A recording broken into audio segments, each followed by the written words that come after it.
একঘেয়ে chicken recipe try করে করে যদি বোর হয়ে গিয়ে থাকেন তাহলে এই রেসিপিটি আপনাদের জন্য।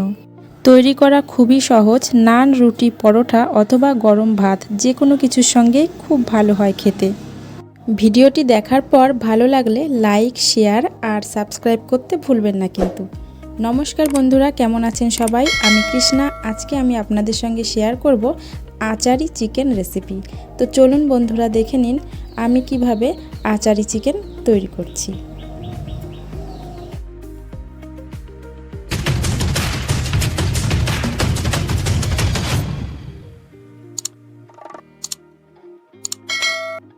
আচারি চিকেন তৈরি করার জন্য আমি এখানে নিয়েছি 1 কিলো চিকেন।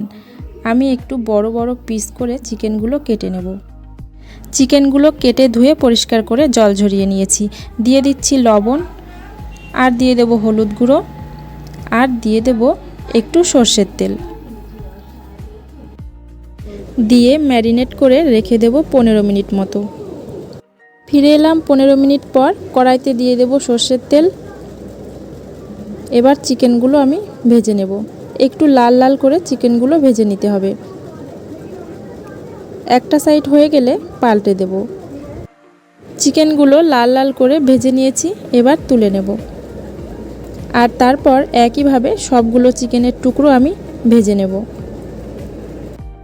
সবগুলো চিকেনের টুকরো আমি লাল লাল করে ভেজে নিয়েছি।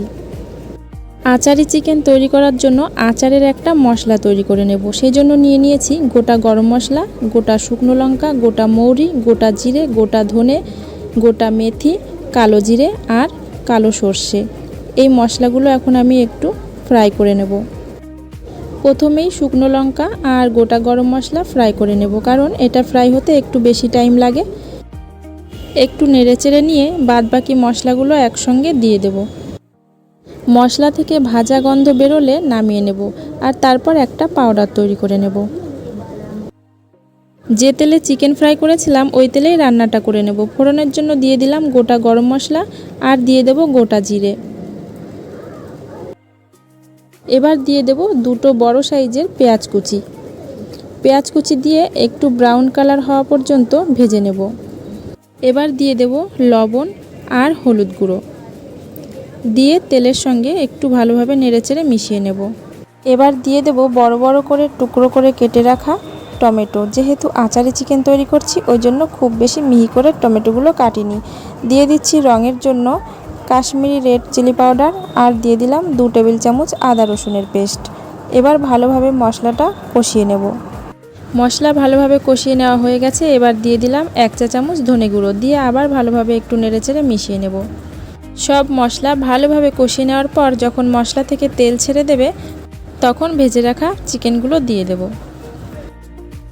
সবগুলো চিকেনের টুকরো দিয়ে দেওয়ার পর মশলার সঙ্গে ভালোভাবে নেড়েচেড়ে মিশিয়ে নিতে হবে।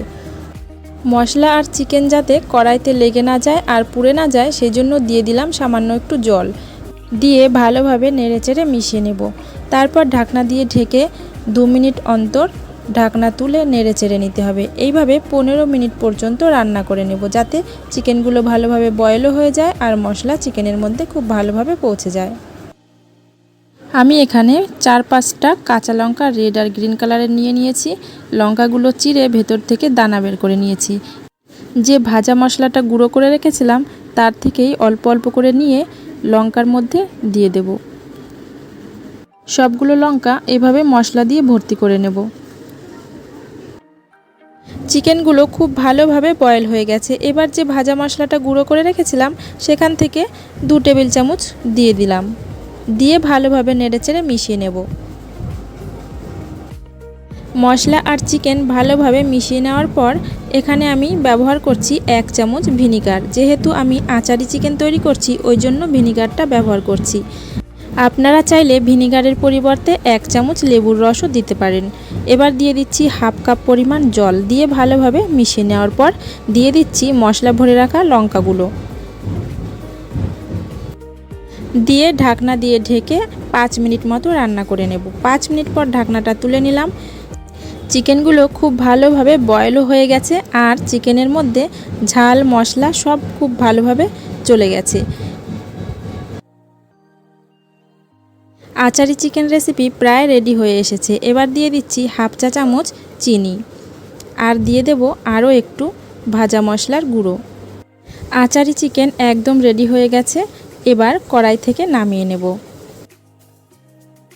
টক ঝাল মিষ্টি স্বাদের এই আচারি চিকেন নান, রুটি, পরোটা অথবা গরম ভাতের সঙ্গে অসাধারণ হয় খেতে।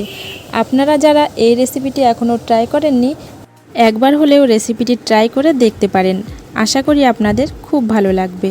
তো এই রেসিপিটি আপনাদের কেমন লেগেছে কমেন্টের মাধ্যমে অবশ্যই জানাবেন।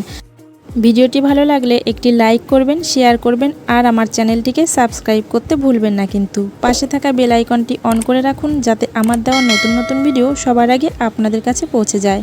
সবাই ভালো থাকবেন, সুস্থ থাকবেন। ধন্যবাদ।